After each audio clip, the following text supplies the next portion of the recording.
দেশে সুষ্ঠু নির্বাচনের মাধ্যমে ট্রানজিশন শান্তিপূর্ণভাবে হচ্ছে কিনা, দেশ আসলে স্থিতিশীল হবে কিনা তা আগামী নির্বাচনের মাধ্যমে পুরো বিশ্ব সিগন্যাল পাবে, এমন মন্তব্য করেছেন জাতীয় নাগরিক পার্টির আহ্বায়ক নাহিদ ইসলাম।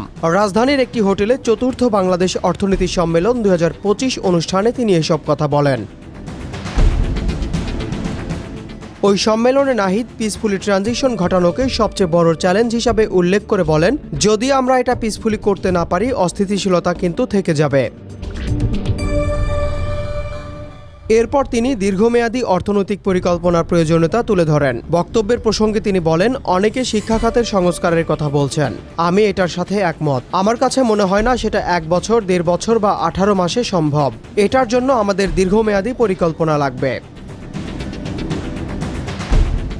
বক্তব্যে তিনি তরুণদের ধারাবাহিক আন্দোলনকে রাষ্ট্রের নীতিব্যর্থতার ইকোনমিক সেন্টিমেন্ট হিসাবে আখ্যা দিয়ে বলেন, 24-এর গণ অভ্যুত্থানের পেছনে তরুণরা যে রাজপথে নেমেছিল সেই সমস্যাগুলোকে সমাধান করতে পারলে ভবিষ্যৎ অর্থনৈতিক সংস্কার সম্পন্ন করা সম্ভব।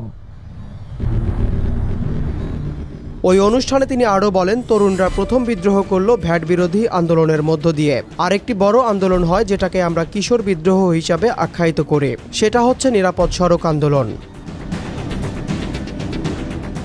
এছাড়াও এনসিপি আহ্বায়ক নগর ব্যবস্থাপনা সংকটকে জাতীয় অর্থনৈতিক স্থিতিশীলতার মূল বাধা হিসাবে তুলে ধরেন। এ প্রসঙ্গে তিনি বলেন, নিরাপদ সড়ক আন্দোলনটা মূলত হচ্ছে নগর পরিকল্পনার প্রশ্ন। অর্থাৎ আমরা ঢাকা শহরে এবং পুরো দেশে আমাদের মেট্রোপলিটন সিটিগুলোতে যে জনসংখ্যা বৃদ্ধি পাচ্ছে এবং এই মানুষের জীবন জীবিকাটা কীরকম সেই প্রশ্নটাই কিন্তু নিরাপদ সড়ক আন্দোলনের মধ্য দিয়ে উঠে আসার চেষ্টা হয়েছিল। তিনি আরও বলেন, এই ধরনের শহরে মানুষ বেঁচে থাকতে পারে না, তরুণরা বেঁচে থাকতে পারে না।